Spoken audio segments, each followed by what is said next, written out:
Oh my God, I'm alive. Let me make sure I sound good though. Oh my God, I'm alive. Oh, that was gorgeous. Welcome everyone to my stream. Actually, there's nobody here yet because I didn't announce this in any way, shape, or form. So, welcome my VOD viewers from the immediate future after this has gone up. And you watch it, hopefully, because it's the first time I've been online in over a month. I retired.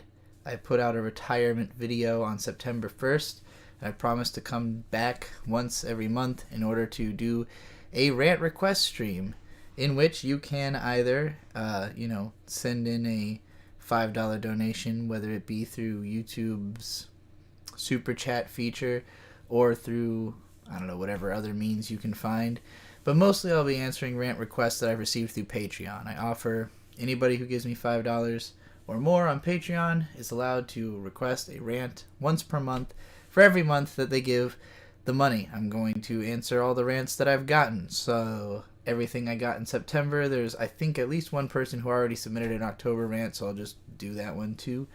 And I'll also be starting with a rant that was requested by my friend Cranberry Dave. Oh, people are here. Yeah, alright. Hello. Thought you retired. I did. I'm still retired. But I said I'd come back to do a rant stream every month. How about I do this again Tuesday? Maybe. I mean, I will probably be streaming more than once this month. Because it's easy to do, and yeah, I do want to make some money off of it because I usually make some decent money when I actually do live streams. But I really wanted people to understand how retired I was first, so I didn't want to be streaming all month through September when, I just said I retired. But I'm not planning to make any videos on this channel anytime soon. Anyways, I was given a request from Cranberry Dave, the music producer behind the Sucker Punch hip hop group that I've been a part of for all summer because we've been cranking out songs. I've got a new super chat now. I'll get to you. Cranberry Dave, being a musically minded person, asked me about my favorite video game soundtracks, what they are and why. The thing that sprung to mind immediately was The Legend of Zelda: The Wind Waker, because it has some of my favorite individual songs that I've heard in video games. I'm really into folksy instrumentation more so than classical or even a lot of the more modern sounds.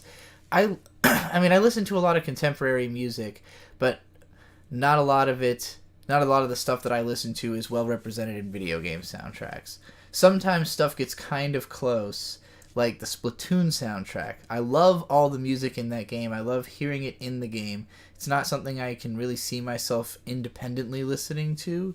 I've independently listened to the Persona 3 soundtrack quite a bit, especially back when it was new, because it came with the game. So I had the soundtrack and I just listened to it all the time. I don't really anymore, so I can't say it's very nostalgic for me and I still really enjoy it. It's kind of like revisiting the first Gorillaz album. It's kind of bare bones but really experimental in a fun way. There's all these rap verses that I heard for the first time on that album that are actually just generic rap verses that are in a vault somewhere that just get used in random soundtracks and stuff, especially in anime and video game soundtracks. One of them appears on the Technolize soundtrack, which is fucking great also.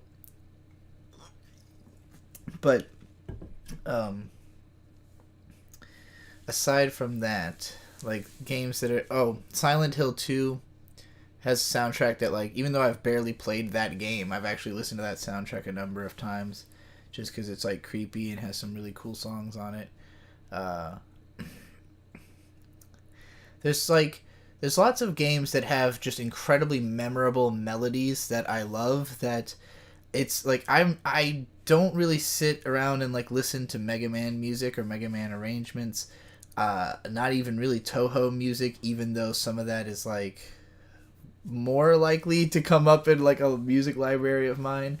Undertale music, like I can call to mind melodies from obviously like a Super Mario Brothers or like any kind of classic game that I grew up with, Legend of Zelda games. But like in terms of something I would sincerely throw on and listen to, again, the folksy stuff like Legend of Zelda: The Wind Waker and Final Fantasy Crystal Chronicles has also one of my favorite like folk video game soundtracks. I'm sure I've missed out on plenty of like soundtracks I would enjoy from games from just not playing nearly as many as gamers do. You know, Pokemon also all classic melodies. That is like the closest thing to something I would listen to just for nostalgia's sake would probably be that. I don't do a lot of that, so yeah, I can't think of like video game music that I've recently listened to as like a regular. Oh, actually, someone mentioned the Soulsborne games. There is there's a pianist on YouTube called Vertigrand who does like covers of video game songs for the most part, and he did a cover of Gwyn the Lord of Cinder, which is a piano duet on like a special piano with an expanded range that he had to track down at like a university in order to fucking get the chance to play, and had to have like two perfect cuts to stitch together to make it work. And it just sounds fantastic, and it's like I would listen to that performance of the song over the actual game version, even though both are fantastic. And also his like Castlevania medley I'm a huge fan of. All right, I'm going to.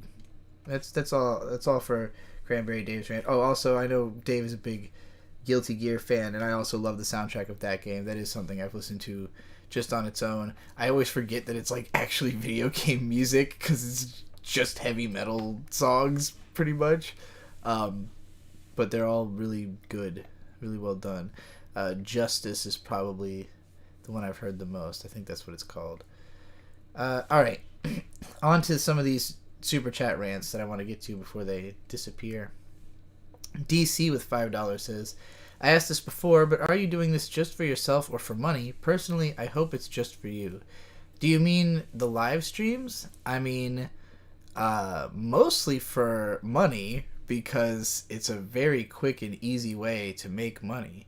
And it's pretty fun to do. It's pretty easy and satisfying to do.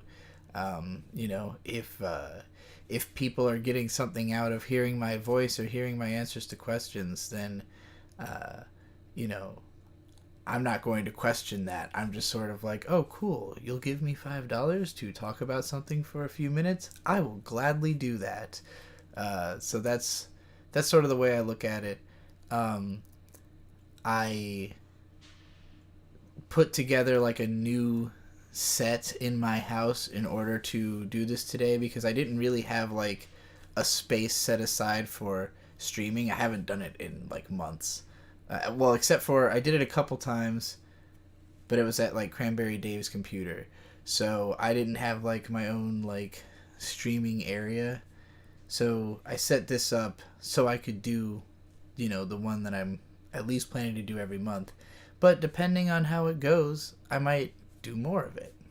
Just depends on if I do have fun. Honestly, it helps to be up at night because when I'm up during the day, I just want to like wander around and take cool pictures of stuff. And at night, my camera's not good enough to take cool pictures of stuff. Still like wandering around, but I can't get as much good footage. So I'd rather do something like this. Anyway, that's all for that rant. T-Man with $5 says, rant about the Soulsborne games. Well, jeez, I don't know where to start or stop with that.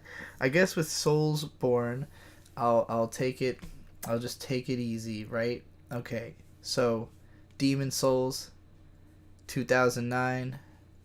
My friend was already into the Japanese release of the game before it even came out in America. He was watching all these like videos.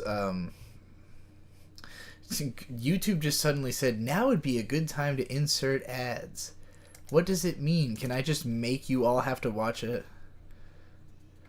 Okay, well, I don't know if I just did that to everyone or if I'm gonna like come back from something. If everyone's watching an ad now and not me, I don't know what that did. I just clicked the fucking button because it came up.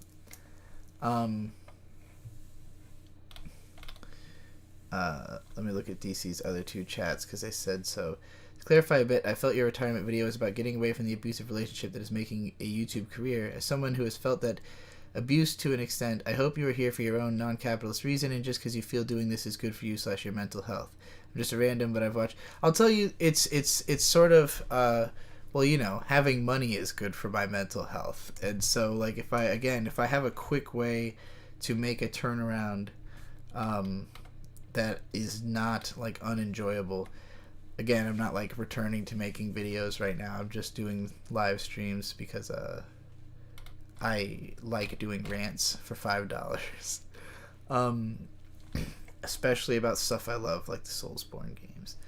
So anyway, as I was saying, my buddy was a fan of Demon Souls, charting like the Japanese release, like watching people play it, and like just getting all geeked for it.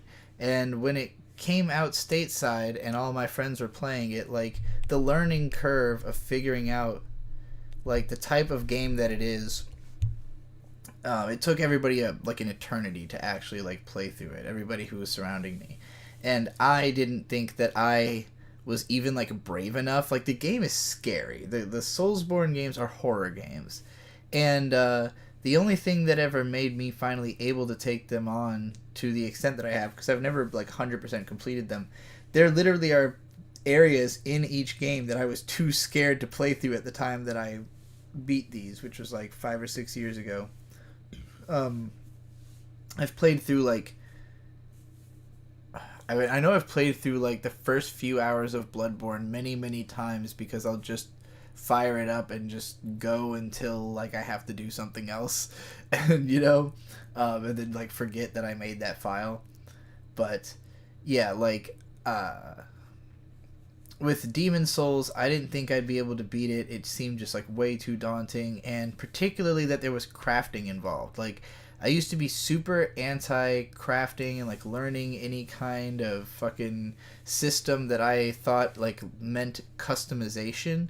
And in Dark Souls, there is a lot of customization you can do, but like the main like smithing, like upgrading your sword at regular intervals is actually way more arcadey than it seems. Like there's a certain number of smithing stones guaranteed that are just like about the map, and there are also certain enemies that drop them. And like if you are exploring and like doing your due diligence as you play through the game, you should naturally collect enough stones to keep your weapon upgraded to a point that you can deal with whatever you're dealing with. And that's pretty much the secret to all the games. If you don't know about upgrading your weapons, you're just fucked. Like you're never gonna fucking make it anywhere in those games. So, you know, for me, like the first time I played, I'm sure I did like the Drake sword meme, which is like a sword that is overpowered enough that you can get through like a dumb means that you would obviously learn about online, that it will get you up to like the halfway point in the game with no problem. But after that point, if you haven't figured out the whole like upgrade the weapons thing, again, you're fucked. So I'd gotten like probably up to Sen's Fortress in Dark Souls before, and then and that was like, you know, everybody surrounding me, that became like their favorite. Like Demon Souls was already beloved in my group of friends. Dark Souls became like, this is now our favorite game series, you know. So there was a lot of enthusiasm in the people around me. But again, I only ever made it to Blighttown. I didn't even make it to Sen's Fortress in this early period. Dark Souls 2 came out, and I heard that I simultaneously was hearing that it was harder and easier than Dark Souls 1. Watching my brother play certain segments of it just looked unfair and brutal and like not fun. And when Matthew Matosis made his big video on it, it was pretty scathing. I really hate the movement animations. The fact that like you have to like tune up the character's animation basically is just wild to me. It basically means the game plays like shit until you upgrade like a certain stat. Yeah,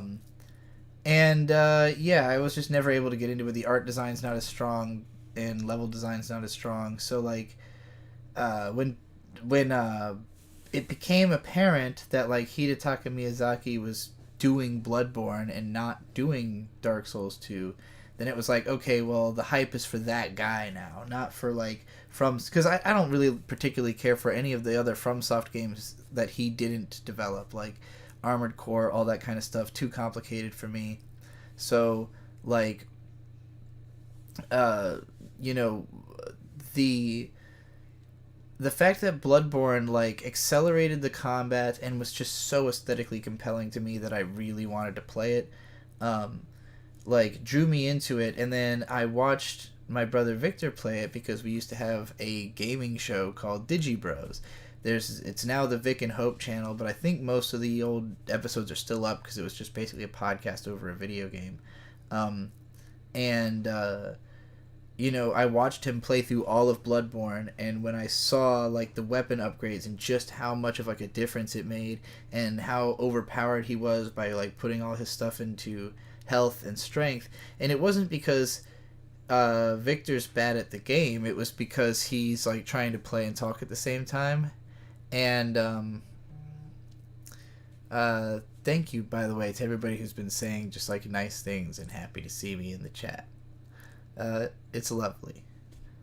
Anyway, yeah, Victor played through Bloodborne. I watched it. I learned how to play it. I spent a whole lot of time grinding blood vials in the early game, maxed out the strength and you know, figured out like, oh, just keep your weapons upgraded, and I was able to plow through it. I beat, you know, all the other games in like build up to Dark Souls 3. It was like when that game was coming out, I had the opportunity to play it at the same time as all my friends and not be like the one who was like, oh, I suck at these games, I'll never be able to beat it, and instead just like did all of them in a row. Dark Souls 3 might be my favorite just because the art design is so fucking strong. The levels just like are like, it's hard to say. Like Dark Souls, I feel like leaves more to the imagination, and it feels like more mysterious and fucking weird, and it's just like there's so many ways to approach it that like it's more addicting to run around, and you probably will memorize it more. Whereas Dark Souls 3 is like more immediately memorable, but not necessarily like something that you will explore so much that it like gets ingrained into you, because there's not that many different ways to approach it. Bloodborne is like closer to Dark Souls 3 in that regard, but the fucking art design is just so striking, and like the narrative thrust of the game of being like a werewolf hunting game that turns into a Lovecraftian alien game, and just gets scarier in the process.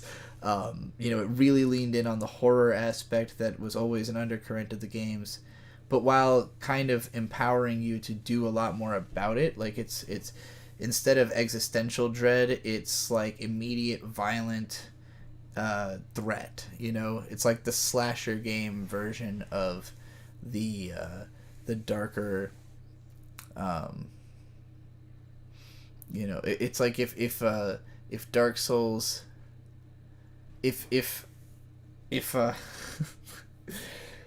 like Bloodborne is like the Texas Chainsaw Massacre, then Dark Souls is like Alien, I guess. Alright. That's like the least I can say about the Soulsborne games. And I'm going to move over to the rant request that I've got over here on Patreon. And if anybody wants a rant request right now, if you want me to rant about something, just send $5 and I'll do it. this person, Cameron Sanderson, said, if I have one, it will be, I'm Sakamoto, and I just generally how you feel about that style of comedy, or maybe some recommendations of similar levels of absurdly charming silliness. Sure. Haven't you heard I'm Sakamoto? I actually have a video about it, called Sakamoto is Seriously Perfect or something like that. And, like, the whole angle I take is basically that, like, I mean, the joke is that no matter what, Sakamoto will be the best guy possible. Like, he's, like, just the mechanic of the story is such that he cannot fail in being perfect at whatever he does. And even if whatever he's doing leads him to look, like, completely ridiculous, it's still in such a way that, like, narratively you understand that he is doing the right thing, and, like, he is just the most morally centered person in his universe. So, like, the joke is basically always that everyone who faces him is insecure about themselves and, like, projecting it onto him, but then he deflects it because he's perfect. You cannot harm him with his, like, with your insecurities, because he doesn't feel them. He's just not insecure about anything. I guess that's sort of like what the central superpower he actually has is he's just, like, totally, like, obliviously, naively,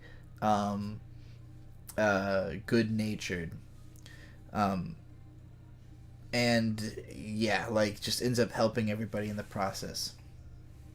There's nothing else that I can think of that quite has the exact same vibe as that. Great Teacher Onizuka, like, the main character is not a good guy. He's a hound dog. He's literally a 30-year-old trying to teach high school so that he can bang 16-year-old girls, and which he, doesn't end up doing.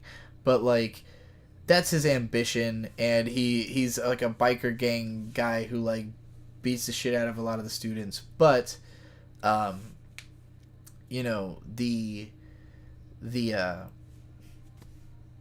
the idea of him, like, using over-the-top methodologies to help people through their, like, everyday problems and insecurities, I definitely think Sakamoto, like, took some influence from that.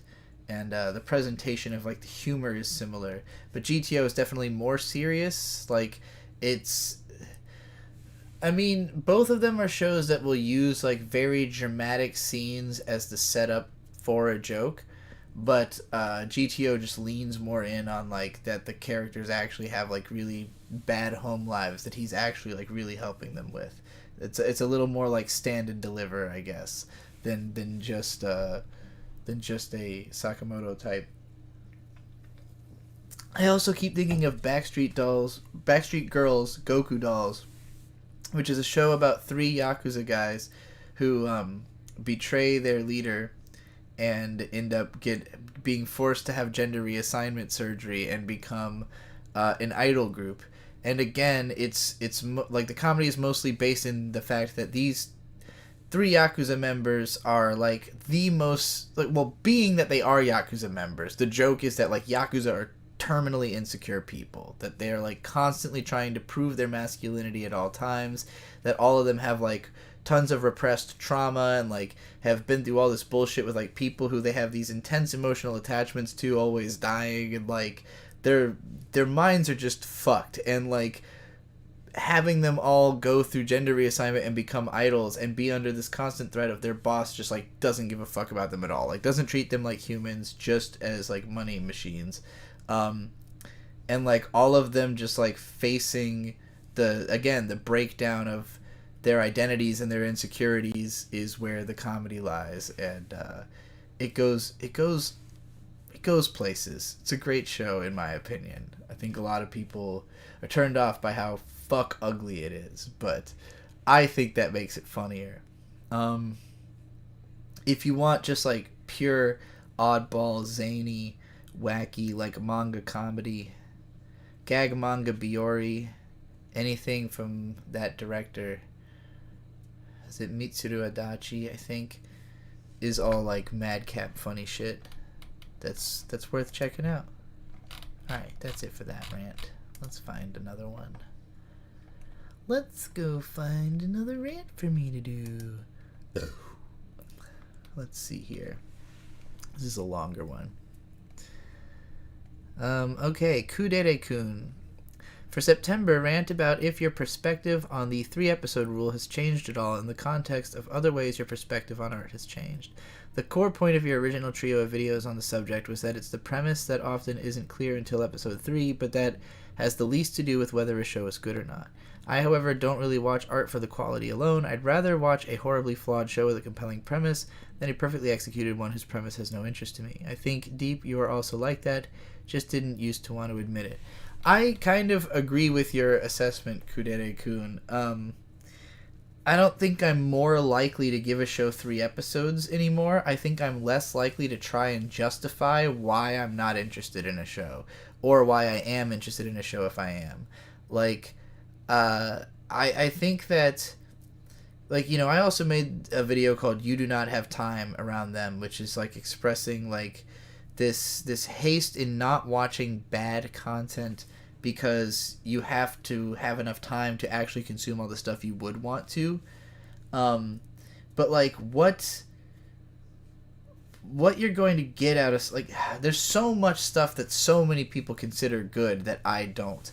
And it's there's no consistency, really. Like, there's a few people who kind of, if Film Crit Hulk, who is one of the critics who's had, like, the biggest influence on me, whose perspective shaped, you know, my perspective on film to enough of a degree that I could talk about it.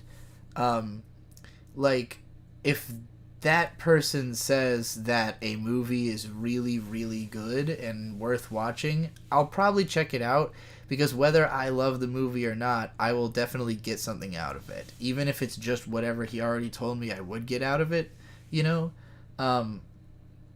So, like, there's a few critics, like Roger Ebert also, like, you know, I read a lot of the great movies video or writings, but even then a lot of them didn't sell me on, like, oh, I would like this movie and I should go watch it.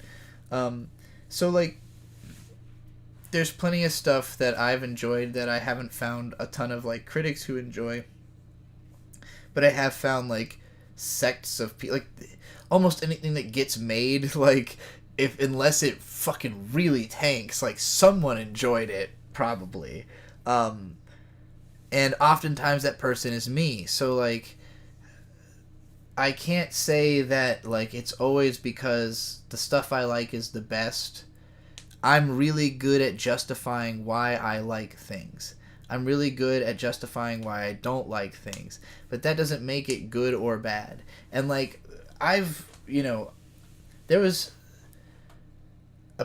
I know there was a period where, like, that video wasn't up, or where I didn't have comments on here or there, but, like, that video is still my most watched video every single day. Like, no matter what, How to Recognize a Terrible Anime in Just One Episode is my most popular video.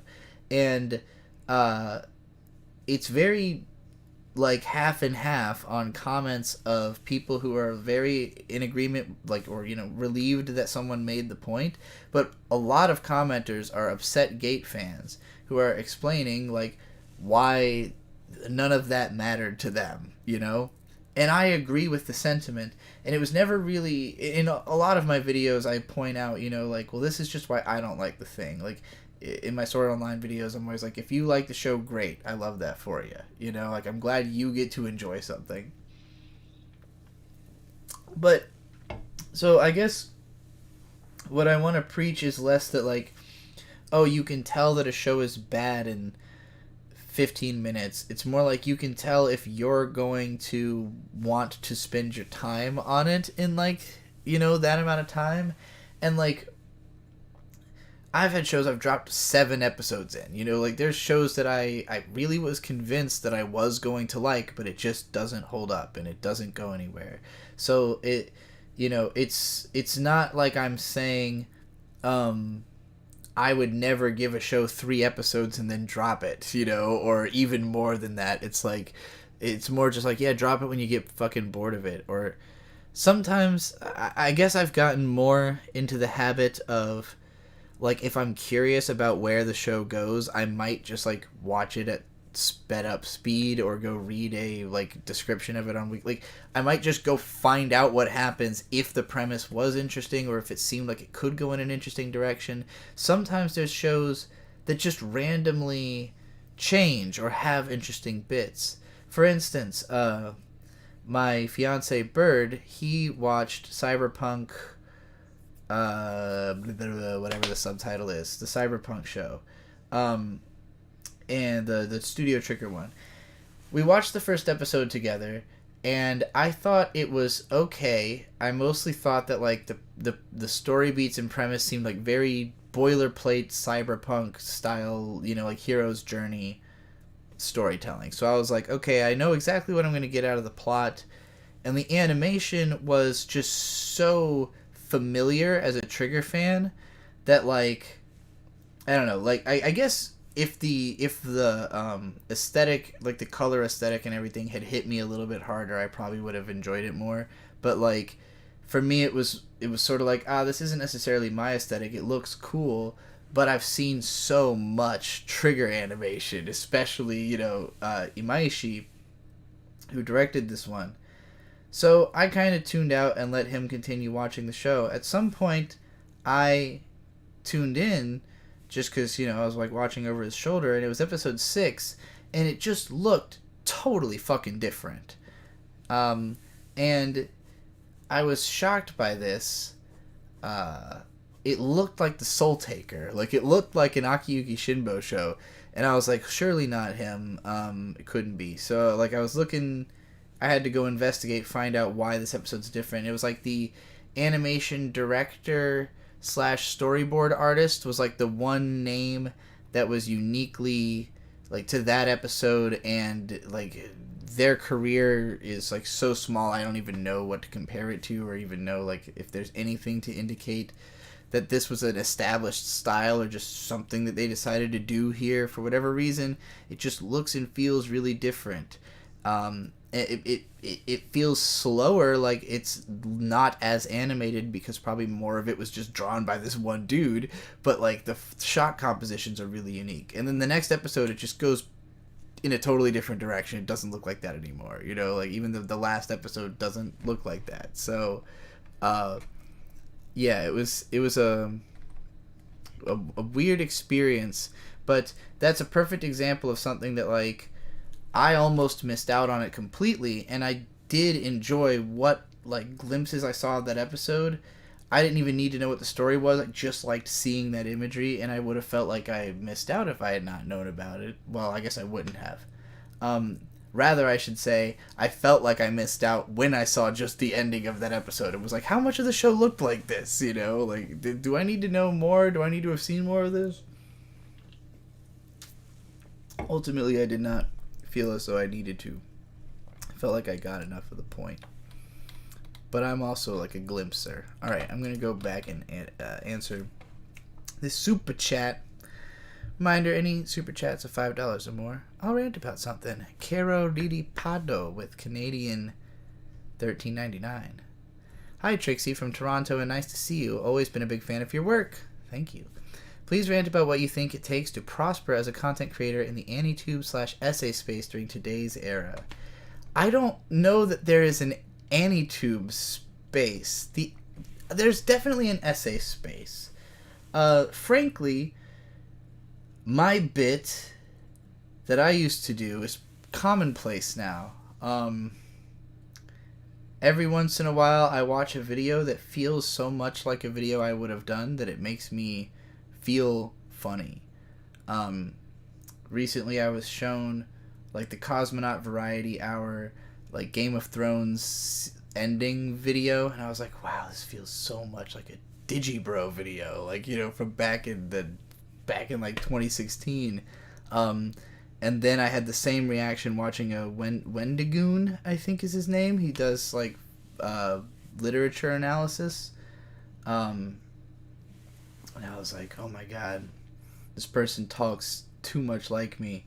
So, like, Yeah, and I mean, I guess, you know, part of why I got into doing this kind of stuff is that I already felt that way, like watching Christopher Franklin, the Errant Signal channel, like, and thinking, like, someone's as fucking boring and obsessed with analysis as I am, you know?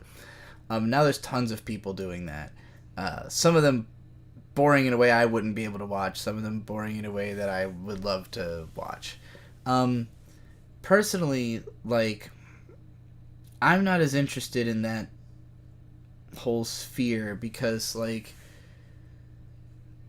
I once made a video in 2018. I made a couple of videos that it to me were kind of like me admitting that, like, I was, like, I had finished what I was trying to do by, like, doing analysis. Like, I was trying to figure out how to tell good stories at the core of it all. Like, I've always wanted to be a storyteller. I wanted to write fiction, write films, and I kept failing at it. And in the absence of my trying to create stuff, I would talk about stuff I liked. And I wasn't initially primarily an analytical writer. If you were to read my old blog, it was mostly just opinion pieces, up until I started trying to analyze stuff. Like, I did a series on Fooly Cooley where I basically, like, explained the plot in the process of talking about it. And it was, like, a show I'd watched a ton of times, and I had seen the commentaries, and I was, like, largely referencing those. And it was, like, the best response I ever got on a blog post I wrote. So that got me into the mentality that, like, doing that type of analytical writing would be the best way forward. It particularly got me the most, like, respect from people who I respected, like Ghost Lightning or Otosan, people I've mentioned before as, like, mentors of mine that, you know, that wrote their own anime blogs that were sort of in that more analytical style, especially Ghost Lightning. You know, when I started writing more and more analysis on the blog and felt like that was where my strong suit was, and then was able to launch a YouTube channel based on that, I became really focused in on the idea of, like, yeah, I am the analysis person. But at some point, like, analysis, you know, as the vehicle for learning how to tell stories, like, I reached not that I've, like, stopped analyzing stuff or anything like that, but I reached, like, the zenith of what I was, like, I figured out how to tell a fucking story, you know? Like, I learned what I needed to learn in order to then, like, okay, now I can learn more from, like, I don't need as much process of watch a thing, try to figure out why it's good, and then try to replicate that.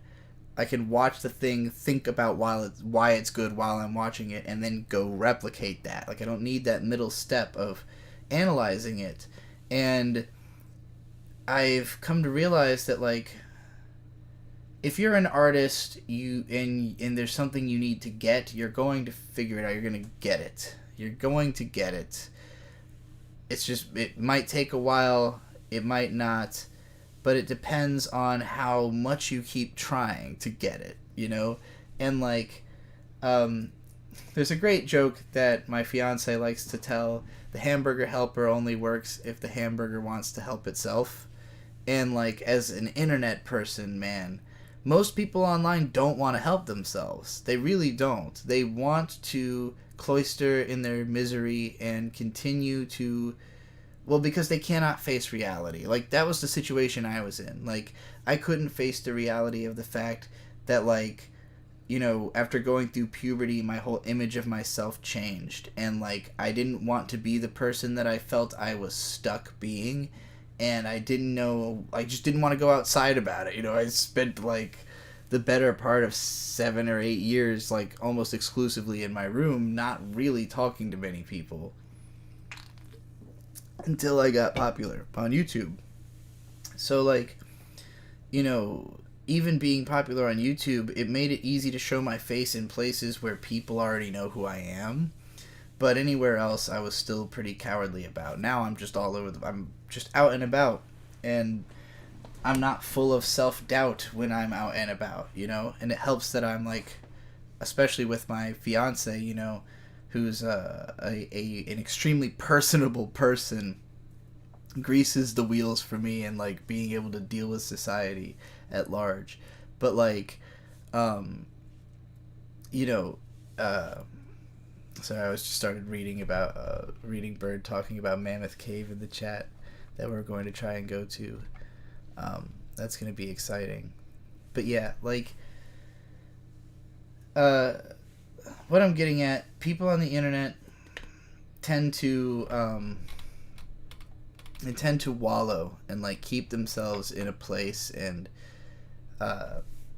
kind of like find reasons not to go do something interesting or risky or fun. And I always want to do something interesting, risky, or fun. Like, that's my MO. It's like, yeah, let me go out and go find something interesting, risky, or fun to do. And I think the most successful content creators are the people who do stuff like that. You know, I keep thinking about, well, I say successful, but I mean successful and with longevity, you know? And, like, even if that means being, like, edgy or stupid about it, like a Logan Paul, like, that's still a dude who's always coming up with some way to be cutting edge, for better or for worse, but it keeps him relevant and fed, you know? So I'm fascinated by those types of people. I obviously have never wanted to have like a stupid reputation. I like people thinking I'm smart, whether I don't know if that's making me any money about it, but it is right now. People are literally paying me to sound smart, so I guess I'm doing my job correctly. But shout out because I just got a bunch of super chats that didn't even have rant requests attached. So Sickly Made Robot with the 99, I don't know what a euro cent is called. Thomas Gately with 10 euro. I do think that is a euro, right? Yeah, and Gary Always with $3 and some fucking devil horns. Hell yeah.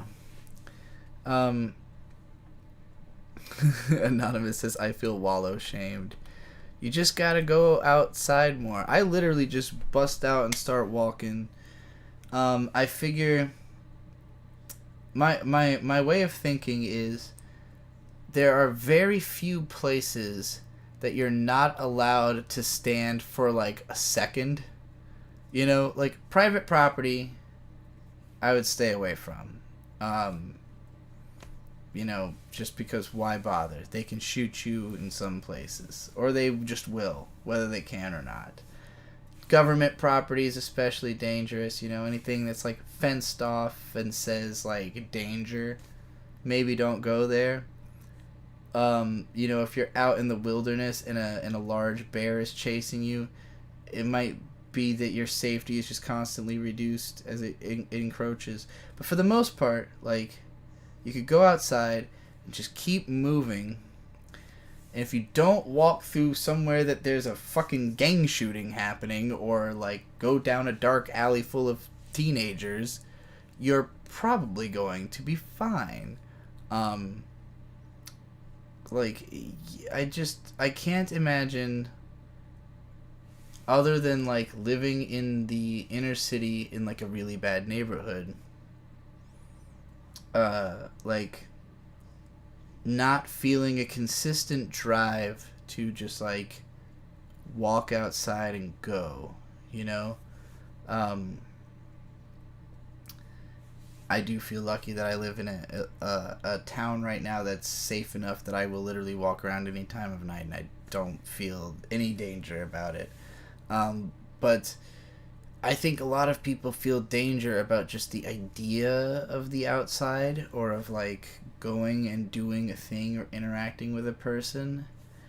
I do think it is like, even having like emotional experiences or like watching movies. Like, I used to have a lot of trouble convincing myself to watch movies because like I feel so much intensity from like the music and the faces and, you know, all this.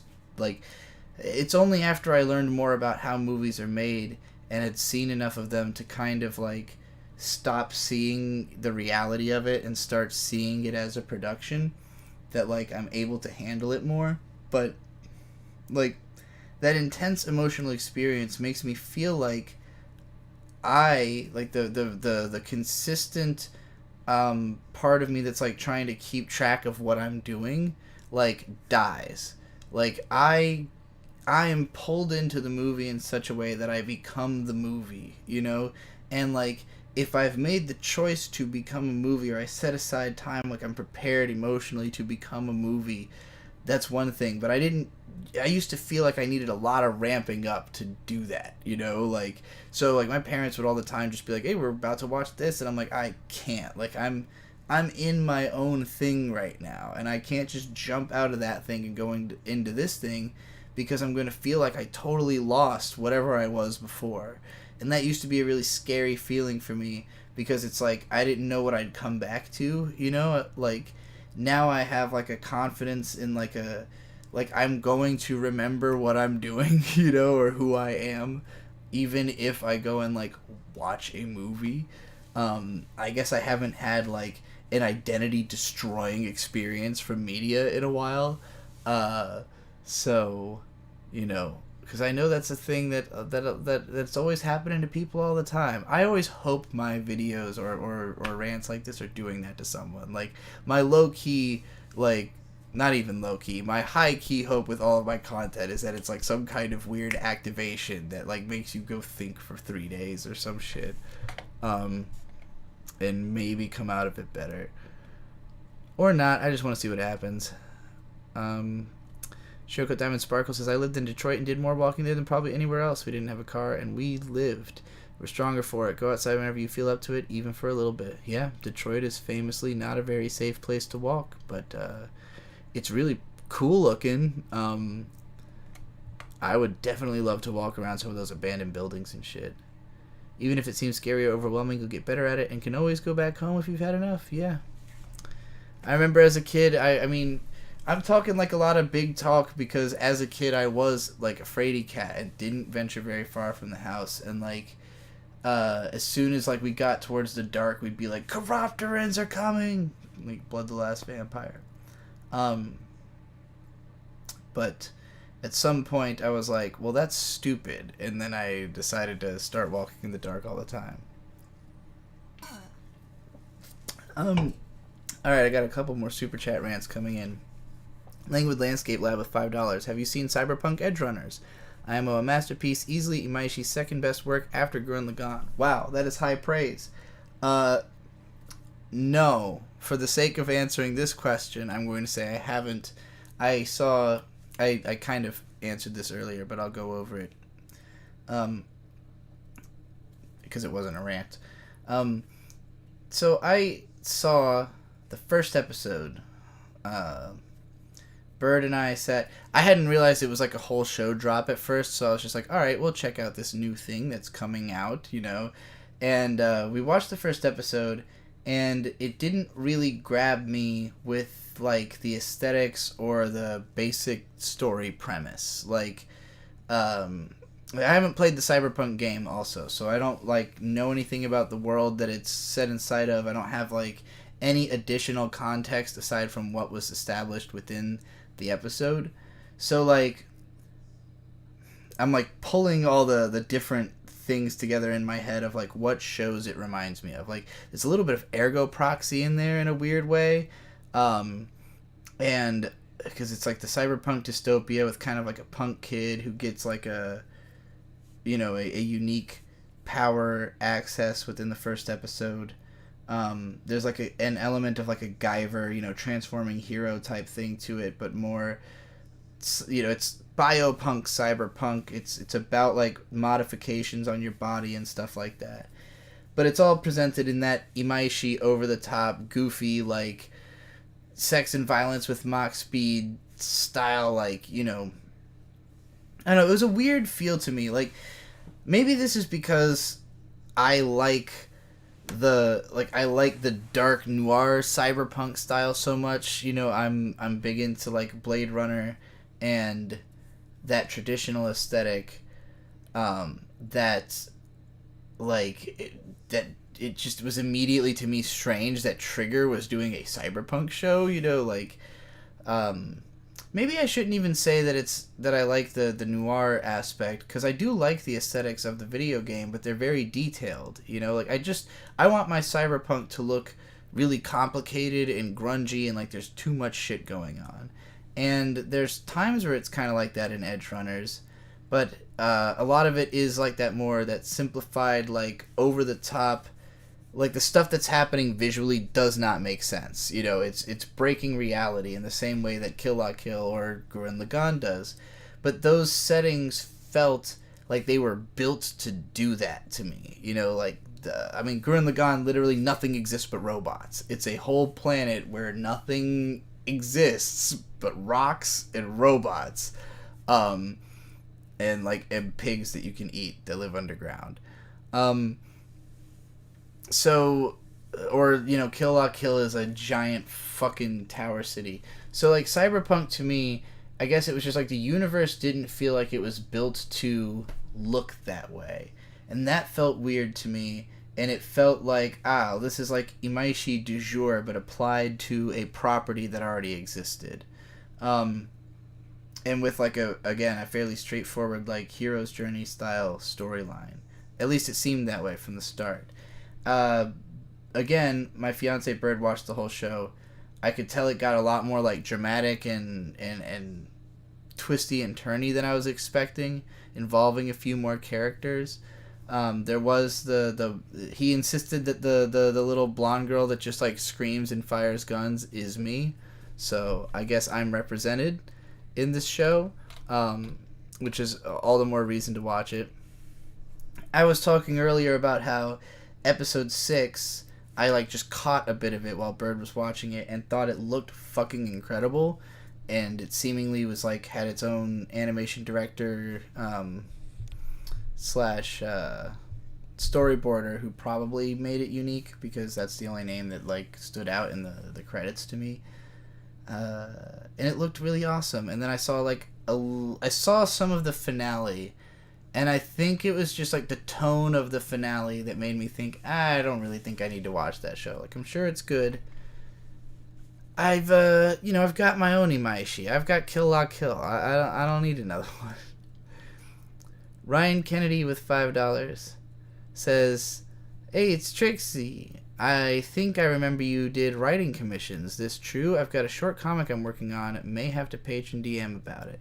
That would probably be a better way to go. So I have no established premise of what I could be commissioned to do and for what cost. Like, when you say something like, I got a short comic I'm working on, like, I'm picturing myself as Stan Lee walking up to a comic that has already been completed in its illustrations and writing in text. Or am I, like, drawing a manuscript for a comic? You know, like, there's a lot of different levels on which you could be writing a comic. So I'd have to know, what type of writing it was and how much of it there was. And then I could set a price based on... And also if I thought it was something I could do. Like, I am fairly good at, like, taking a genre or, like, a style and just running with it, but it will inevitably sound like me. So, like, if I wrote the actual dialogue of your comic, like, for whether you liked that or not, it would sound a certain way, which is, say, non-generic. I think a lot of people, like, deliberately want generic because it's, like, comforting. And, I'm not good at that. But otherwise, yeah, hit me up and let me know what the project is. Adam Dean, $5. Been out of the loop recently and can't find any recent info online. What's the situation with Kuso Mega Volume 3 and or physical release of 1+2? Well, right now, I have no updates on it. Kuso Mega Volume 3 is, like, probably a third written. I mean, I released, like, most of what has been written of it at one point. I don't know if I still have that up or if I took it down in anticipation of completing it. I still want to finish it. I planned out the rest of the story, like back when I wrote Volume 2. So, like, I already know what is supposed to happen in the broad sense. It's more of, like, they're keeping the characters' motivations making sense, especially as, like, I wrote so much of this story, like, by the seat of my pants in just a pure emotional burst, at first. And so there's a lot of, like, raw emotion, particularly in Volume 2, where, like, it's like Takuma, like, just going on and on about his feelings about being a writer. That's just, like, obviously me just dumping my own feelings about being a writer. Like, the point of Kusamego is basically to prove to myself that I could write a book, and then with each one, like, with Volume 2, it was like, can I prove that I could actually, like, build a magic system in a world that makes any kind of sense, even if it's, like, dumb. And then Book 3 is like, could I write a big fucking ridiculous shonen battle arc or something like resembling X 1999? And, like, what I've written so far is, like, exactly what I would want from a story like that. So I enjoy it a whole lot. It is a different direction from the other books. But, like, while I have a sense of, like, the overarching idea of what's supposed to be happening in the story, in order for certain things to happen, I have to really understand why certain characters are doing what they're doing. And, sometimes I have to really, like, make sure that I'm not, like, basing those motivations off of, like, oh, well, I think this character is like this person in my life, or like this side of myself, or whatever. Like, if I try to read into the characters too much, then I can't write them as well as if I just, like, figure out, okay, who is this character and why are they making this decision, As for the physical release of 1+2, I just have to format that shit. Formatting book hard.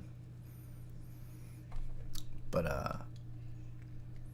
I'm always happy when people remind me about it. I want the demand to be there. Gary Always with $5. Have you seen Arcane? If not, you need to. It's so good it's hard to believe it exists. Rant about birds meat. I guess I don't care. Which one? Do you want me to rant about Arcane or? Yeah, I have a whole video about it. Yeah, I guess Gary Always. Somebody already pointed that out, but you missed it. But yeah, my video is called, like, I can't be negative about Arcane or something like that. Because, yeah, to me it was just fucking stupendous. And, like, I did not want to enjoy it. Like, I don't know anything about League of Legends. I did not want to find myself trapped in the League of Legends fan architecture, infrastructure. I was, like, kind of hoping it would suck and be boring. And the first episode, like, at first I was like, I don't really care for the dialogue, whatever. I don't care about these cheeky kids and their stupid little adventure. But the cinematography was really good and the world looked really good and it kind of reminded me of Final Fantasy IX by way of Uncharted 3. And, like, those are things I like. So then the kids were, like, stunting in this guy's mansion and shit blew up and then they got in a big street brawl and I was like, well, I like watching kids beat the shit out of each other. That's funny. And then, like, basically, like, it goes underground. They explain who everyone is, and then the episode ends. And I was like, oh, I didn't get bored enough to not want to know what happens in the next one. And then episode 2 made it feel like it was building up to, like, a whole fucking all-out war gonna break out between the upper people and the lower people. And then it's subverted by way more dramatic, way more actually plot-relevant shit happening, which was, like, fucking awesome. And then it time skips, reintroduces us to just the hottest cast ever. Everyone's sexy, everyone's DTF, and everyone's having cool fights every episode. Jinx is basically perfect. Vi is basically perfect. All I can think about now is Vi's back muscles and that fight she does in the bar with that other big lady. Vi is the living embodiment, the non-living embodiment of all my bisexual feelings, rolled into one. But yeah, I liked it a lot. It's gorgeous. I was just constantly in disbelief that, like, they could animate the shit that they were animating in that show. So yeah, like, whatever criticisms there might be to be made of it, it was consistently engaging. I could definitely watch it again. I will definitely watch another season. Yeah, I can't complain about it. It's too fucking good. One day I'll be able to complain about it when better stuff is made. But for now, it's too good. Alright, I'm past the current super chats, so I'm going to go back to Patreon. If you want me to rant about something, $5 or more, and I'll do it. Hey, that's the rules. Let's see. Rusty Kelly on Patreon. Hey Trixie, I realize you don't/can't rant about stuff you haven't seen, but would you possibly be open to me paying you extra to watch and rant about the 7-hour film Santen Tango? It's one of my favorite films. I would also supply or pay for a DVD, Blu-ray, or digital version. Anyway, no worries. This isn't possible, but just wanted to ask. Definitely not possible. Just for a bonus, though, I'll rant about why specifically. Because, so when I first was doing rants, originally, I believe it was a $10 or $15 tier on my Patreon. And this was when my Patreon was like, originally, there was like a high period where my Patreon was making like almost $5,000 a month. That was like the most successful I had been. And then I took a hard dip to like 3,500, and then I introduced the rants as a way to get it back up. So I was back up over 4,000 for a while. And it was mostly on the fact that I sold so many rants. And the idea was that I would watch up to an episode of something, like up to 30 minutes. Typically, I would, every month I thought I would have plenty of time to just, like, you know, bust out a few rants here and there along the way. But I was always so busy with other stuff and never really had, like, it's just not a thing to just, like, bust away and go do something. Like, I wanted to just sit down and do all of them. So usually what would happen is I'd get to the last couple days of the month and then just be binge ranting, doing all of the ones that didn't require watching anything first, and then just, like, watching, ranting, all the things that I had to watch. And that part was always super exhausting because there's lots of stuff that I didn't really want to watch but felt like I owed at least, like, giving it a fair shake to have enough to say about it, you know. It would pile up really quickly how much stuff there was, and it varied so heavily, and sometimes I just didn't have anything to say about it, you know. So I would feel really bad if, like, oh man, I not only did they pay me and I watched it, but I don't care and don't have anything to say. So that's, like, you know, that was always scary.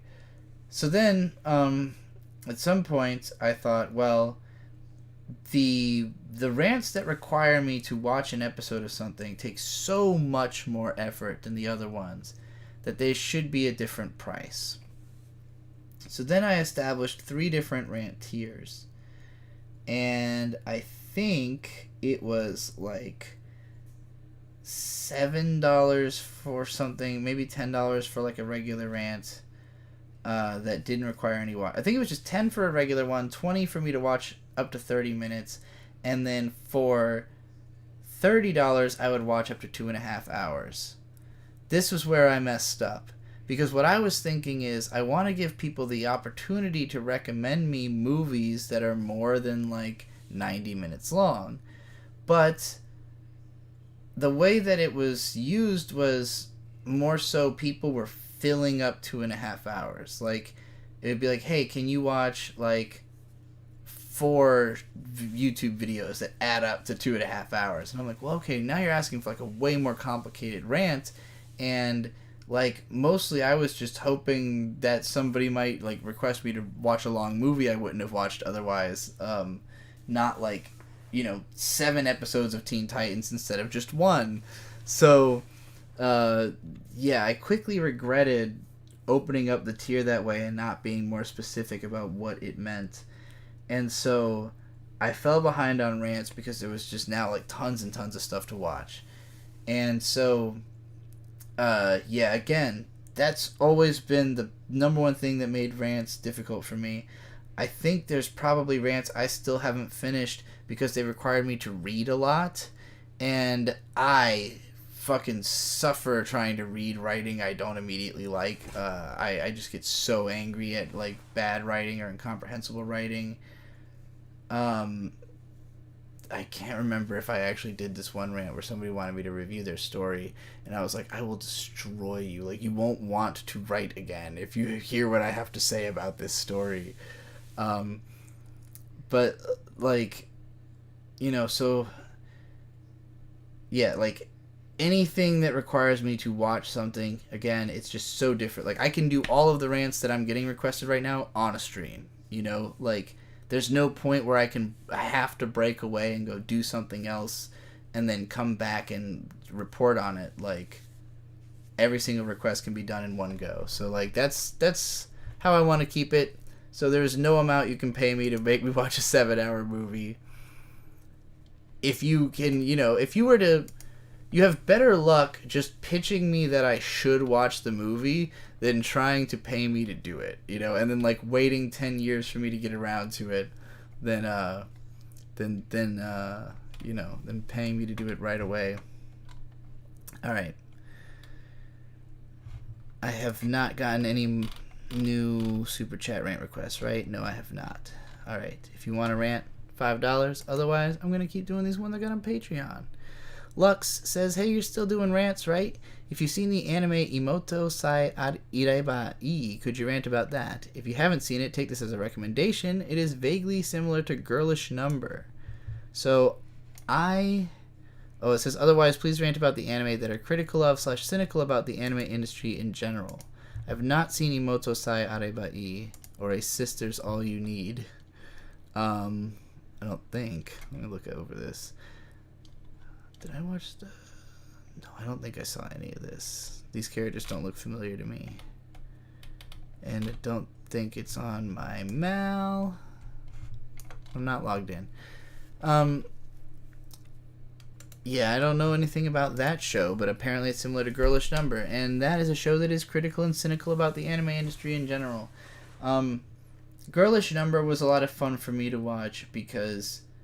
I had been in the business of shitting on trashy anime, and it was a show about the business of making trashy anime.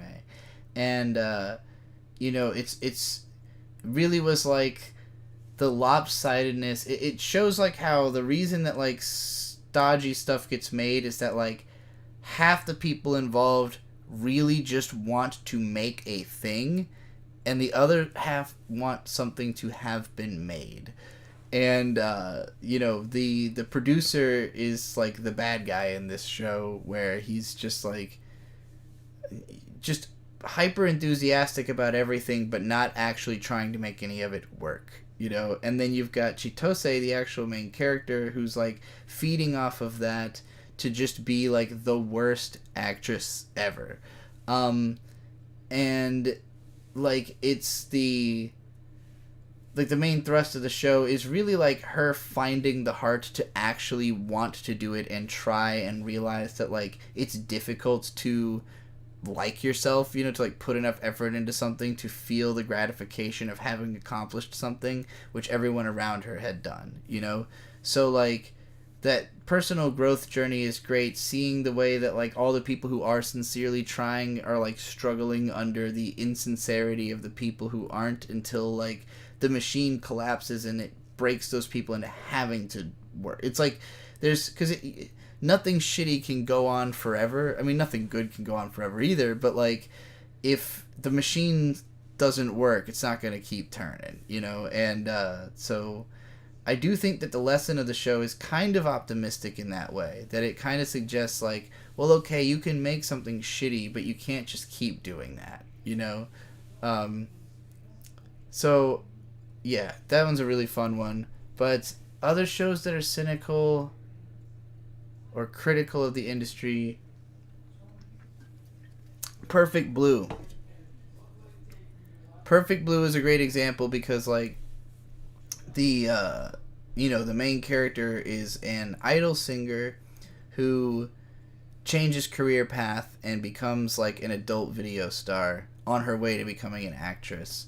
And the a certain, I don't want to spoil the movie, but someone in her life is like really upset with this change and starts murdering people who are like tarnishing their image of who she's supposed to be, and like it's the perspective of the actress and her just like basically reality like fucking breaking around her, in that like people she's involved with keep dying for reasons that seem to have to do with her but really are not under her control. She just feels like she's in this this like locked cage of like danger, that like there's this ever presence of like something's gonna happen because like I am trying to do my own thing, and like I've broken free of this person's image that now I'm going to be punished for.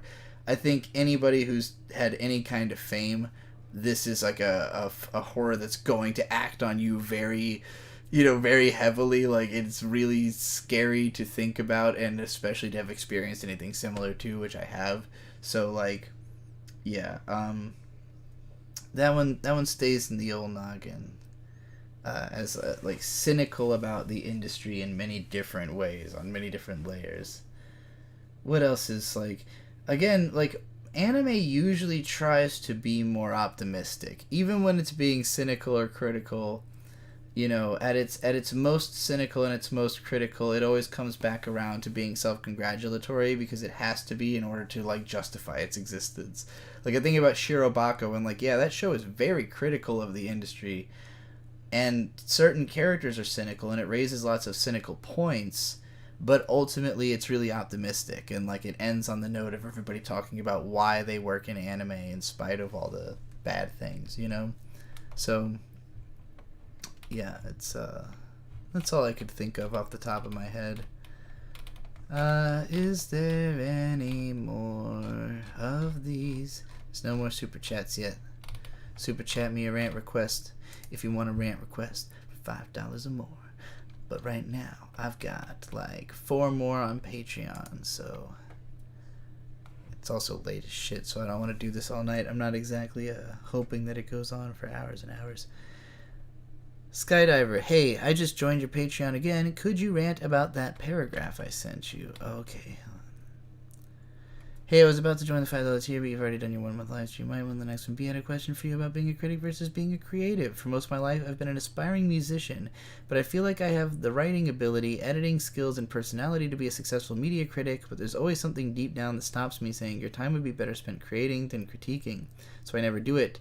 I wanted to know your take on this. People like you and Roger Ebert inspire me and show me that critiquing can be an art in and of itself, but again, there's always that nagging feeling in the back of my head that creating is more worthwhile than critiquing. Can I do both? You can definitely do both. I definitely think creating is more worthwhile than critiquing, but I think that creating is critiquing in its own way. Like, aside from critiquing yourself or critiquing society or something through the work, like, you critique other work. Like, whatever you are doing, you're doing it because like you think it's good, and you think it's good because of stuff you experienced. So like, if you draw, like, there's some people who are like obsessed with an artist and trying to copy that style and get like as close to it as they can, but like in a more broad sense, I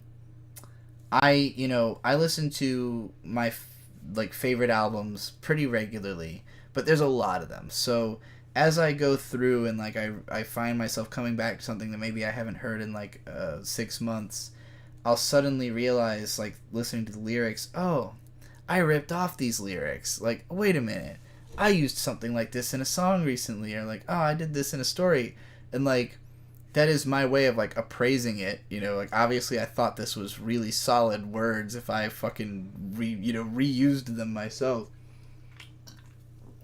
but like, it's like if you hear like a, I don't know, a bird chirping, and it inspires you to think of like a melody in that tone, then like that's your critique of nature, and however you end up presenting that, like however that made you feel, and you put it into the song.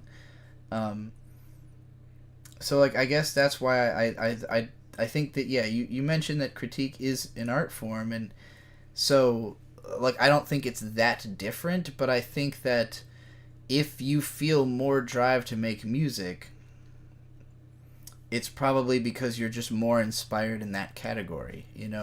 Like, the reason I ended up doing so much critique is that I wouldn't write. That, like, I had tons of ideas. I always have tons of ideas for stories. I'm a pitch fucking factory. But when it comes to the actual writing process, I have to know, like, a certain amount about the story before I can write about it.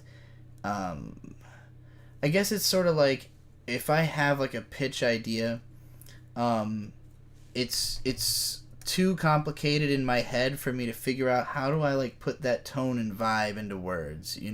Sometimes I like see very vivid imagery that like represents how a story is supposed to feel, and I don't know how to describe it because it's not complete, or it's not I don't have enough words for it, but might be able to like draw an approximation of it that somebody else could make a better version of, or maybe describe it,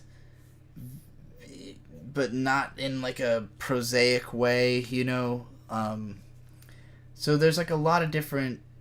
There's like a lot more than just like have idea and write it that goes into writing, and that was the stuff that I always struggled with. So like in studying stories, I was kind of going over this earlier, but I stopped short of talking about this video I made called Compress Decompress. And the conceit of it was that basically I could take every sentence I say and expand on it, and I could just fractal my sentences infinitely.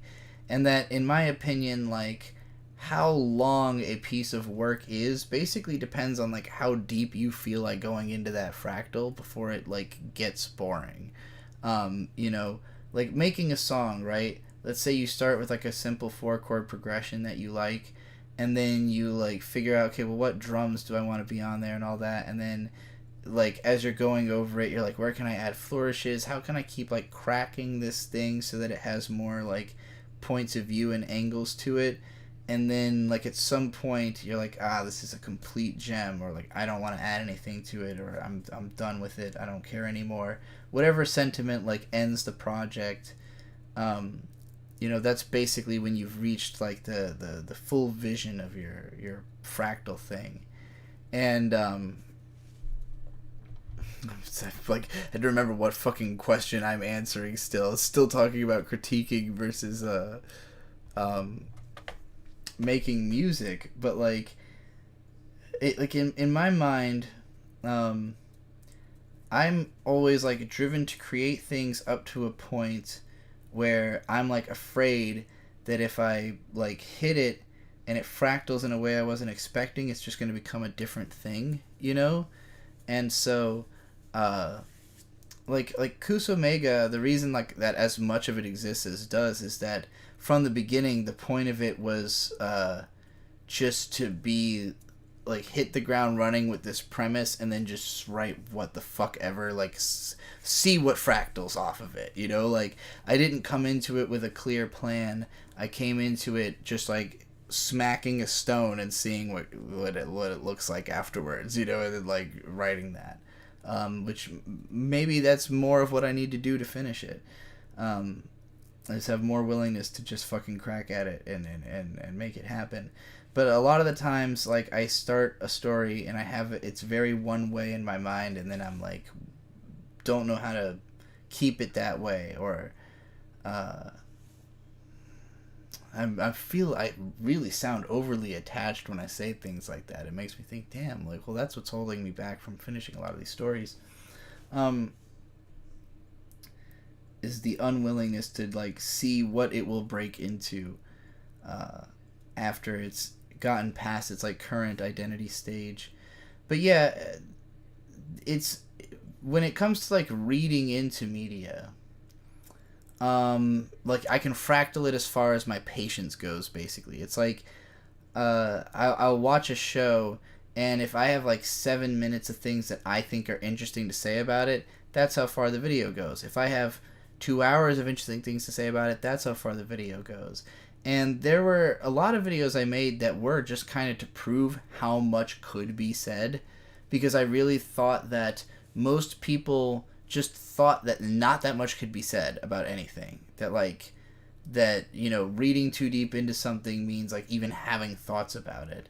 And like when I revisit, for instance, the Log Horizon videos, like the very first one is just about the first episode, and I'm every frame a pause, like in it, you know, I'm literally pausing every frame and talking about like just geeking about the details of it. And now that's a whole fucking genre of YouTube, you know, so like it's not impressive anymore. Like the point I was trying to prove was just that you could do that, and like yeah, now everyone knows you can do that. But like I don't personally want to like have a whole career of I'm gonna pause every fucking frame of every show I watch and talk about it.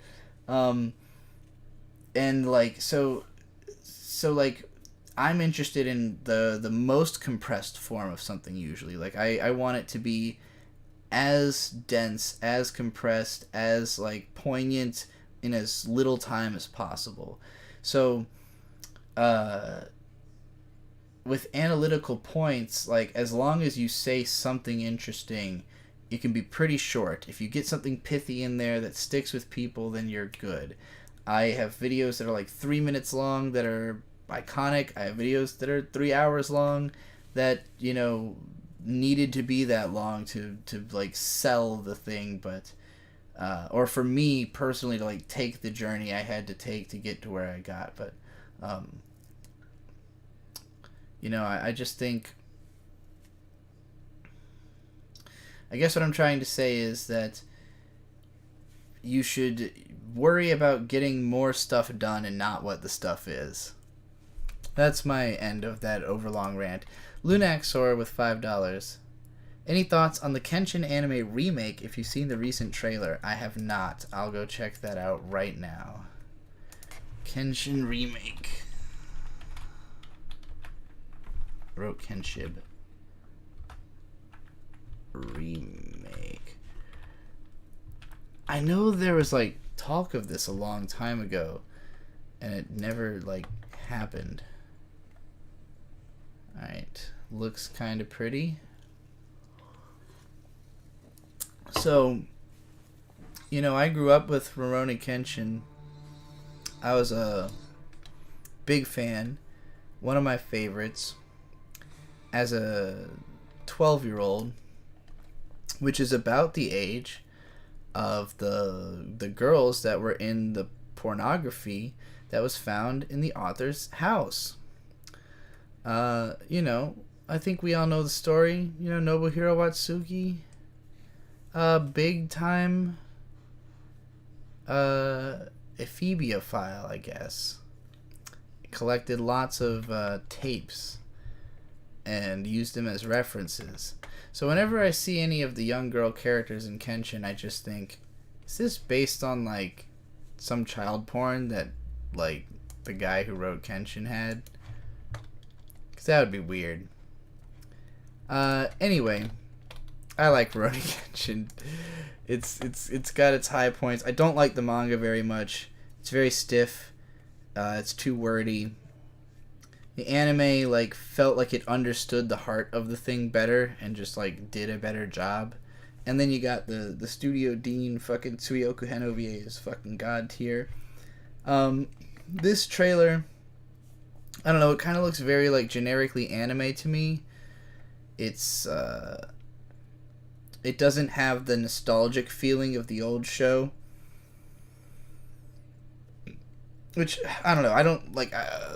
Rurouni Kenshin also kind of looks like fucking ass. Like, so I'm not gonna sit here and say that like the old show looked incredible all the time. This show probably will look more consistently good. It's just that like that hand-painted 90s aesthetic felt more like that rustic old samurai style than, like, you know, seeing it all digital and shit. Tsuyoku Hen is perfect, and it's never gonna be any better than that, so I don't know. Maybe I'll give it a shot, maybe not.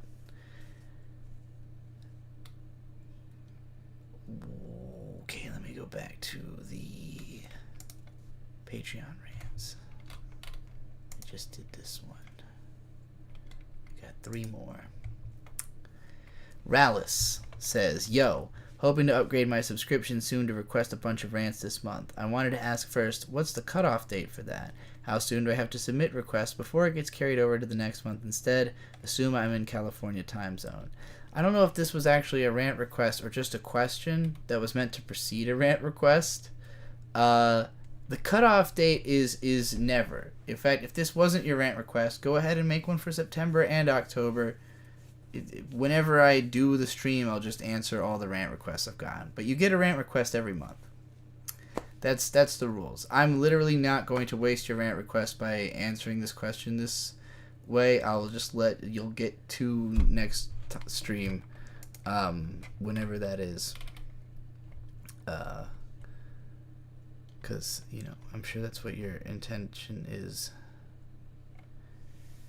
Am I willing to discuss any kind of project proposals? Like, should I send you a DM if I have a question about maybe making something? Sometimes just nervous to impose. You should...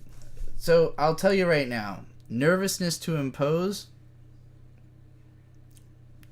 Not good in general, but especially not with me. I'm somebody you have to, like, bug actively to remember that you ever said anything. And I don't just mean on the internet. I mean in person. I literally don't hear people sometimes. I'm like problematically bad at keeping track of anything. So, you know, aside from the fact that means that I'm flaky and not necessarily somebody you want on your project in the first place, you know, it's good to flood me with information if you do want me interested or involved, especially if whatever you want me to do is very easy. The like doing voice work or just like recording lines real quick, especially if it doesn't require a camera, that's the easiest for me. If you have like an elaborate inspired project, then like I guess it would depend how much money was involved, but you know, I'm always curious to know what people's pitch is. Alright. Here's just the next one. Alfredo Morales on Patreon. Can you rant about my webtoon comic? It's pretty short and it's about alien lesbians. Also, do you want to be a guest on my podcast? It's called Main Character Syndrome.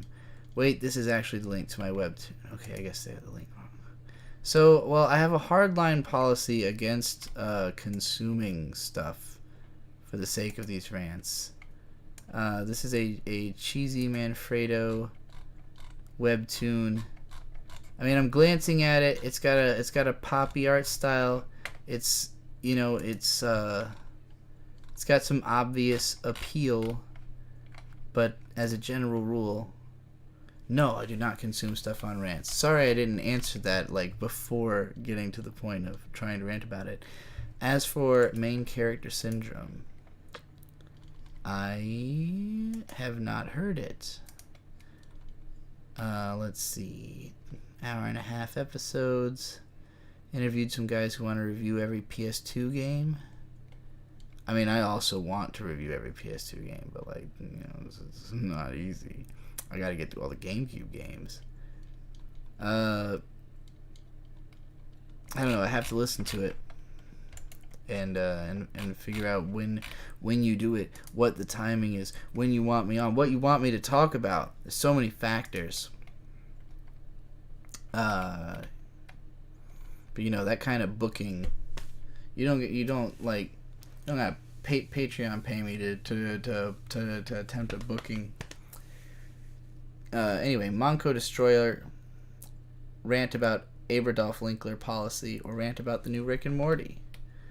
Well, you know, Aberdolf Linkler was an experiment Rick made to try and create like a balanced like, I don't know, liberal slash dictator, and it just ended up being like a nightmare monster of existential dread. I always thought that bit was fucking hilarious because trying to think about politics, it destroys your mind and makes you fucking incomprehensible. So I stay away. The new Rick and Morty, I don't know if I'm fully caught up. I've seen the first 4. The first episode was fucking great. It established a new, like, villain, a bunch of new lore, a bunch of stuff that just worked really well. Was dramatic and tight. Hold on.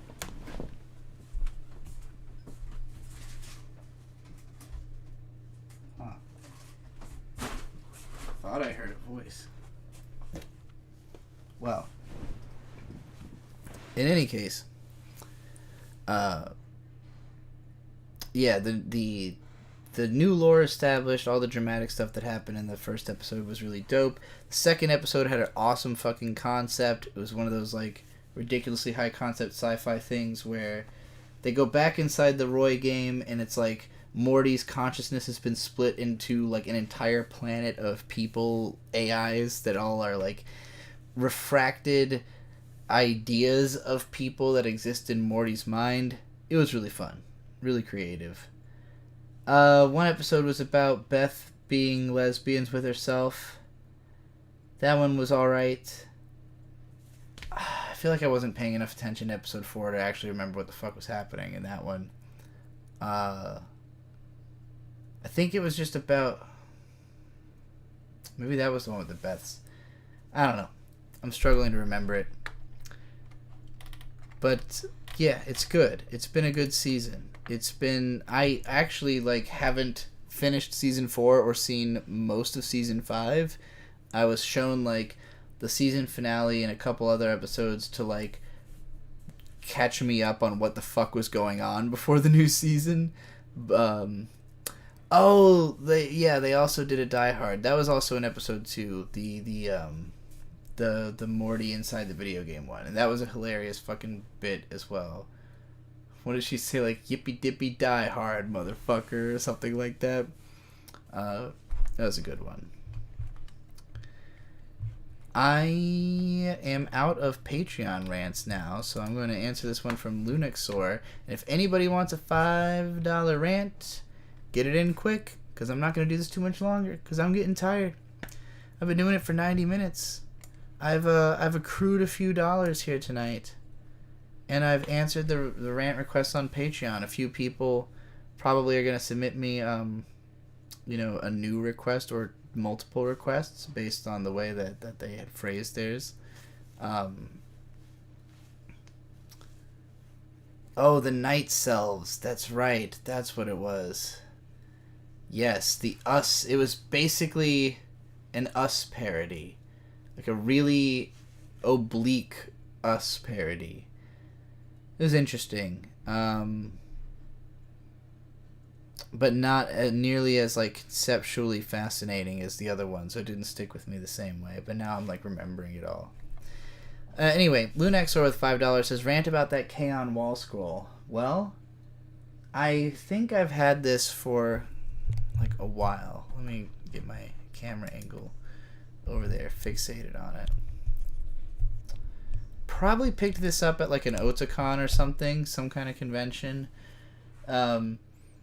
When I was first getting into anime in, like, the late 2000s, there was way higher availability online of, like, just random posters and wall scrolls and all kinds of shit that, like, that you could adorn your room with. And so I had always dreamed in particular of having tons of wall scrolls because I think they look sick, they're cooler than posters, they're harder to damage. I had damaged, every fucking poster I'd ever owned at that point. So I was like, oh man, this thing you can just hang and it looks cool as shit, and it always looks like printed all well. They became way rarer because they're easy to fake. And there's tons and tons of fake ones that circulate online, and they all look like shit. Anytime I see a YouTuber with a bunch of fucking fake ass Amazon listed or eBay listed goddamn wall scrolls. I'm just like, why? You can't tell that's like a fan art airbrush sold illegally? Whatever. You know, this stuff looks like the actual artwork of the show. So wall scrolls were like uncommon by the time I had the money to start buying them. Most of the anime stuff that I have bought is stuff I bought in person because I was at a place that was selling it. And so like every year at Otakon, whatever budget I had, I basically just tried to find like anything relevant to the few things that I care about. And like K-On! Is an odd one because like over time it's become reputationally like considered a classic show even in the West. And in Japan there's like an endless amount of character goods that exist for it. In America, like, you could get figures at any scale of the characters. I have Figmas. Well, actually, I don't think I have any Lucky Star Figmas. I have, like, a regular figure of Yui, and my brother Shade had all the Figmas. But, like, you know, it's not, like, the most common thing in the world where there's, like, tons and tons of fun products with K-On! On it that you're going to find at Otakon. So, probably I was just like, what's the biggest signal of my appreciation of K-On! That looks the best, you know? And I found this wall scroll and I went, that looks great. Let me break it down for you a little bit. Alright? The best part is Mugi's pose, this impossible fucking backbend she's doing. Really cute. And then of course Yui playing with Azusa's ears. You know, Yui and Azinyan's chemistry is one of the most fun, adorable parts to watch of K-On! So I like all that. You know, Mio and Ritsu are just kind of there, but the composition's good. There's kind of a lot of blank space at the top, but I like the way it looks at this framing, you know? I like the where the logo is. I like that when I put it up like this, you can see me and then like just the most exciting part of the thing. And it feels like a contained poster in and of itself. Some of y'all probably didn't even realize there was so much more to it, unless you recognize it from, you know, having been in my house forever. Anyways, let's see. Do I have any last minute rant requests? Doesn't look like it. Alright, this is it. This is the last chance that you get. When will I stream next? I don't know. Will it be a whole month? Probably not. Will it be more than a day? Absolutely. Will it be more than a week? Probably. Maybe. But this is the final call, the final straw, the final chance to get a rant before I go to sleep. Alright, I'm closing out of this Patreon over here. What else do I have open here? Oh, convert HEIC to JPEG for free. That's how you know I own an iPhone and a Windows computer. CJ makes videos. I talked about Kusomega in response to another rant earlier. So you'll have to find that out after the stream's over and you can go back to the VOD.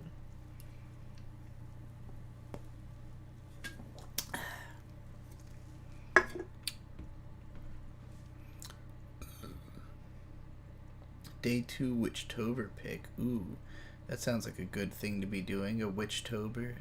Drawing witches.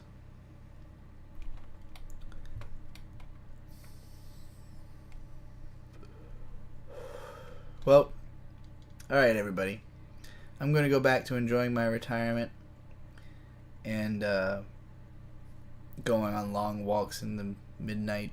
Well, it's way past midnight. It's 4 a.m. I'm gonna fucking pass out. Alright, everybody. It's been real. Thanks for coming out. I talked about Cyberpunk. Don't worry. Just go back. Somebody will probably time code this live stream. I talked about all the stuff that you need me to talk about. So, I'm taking off. Thanks again for watching. Peace out!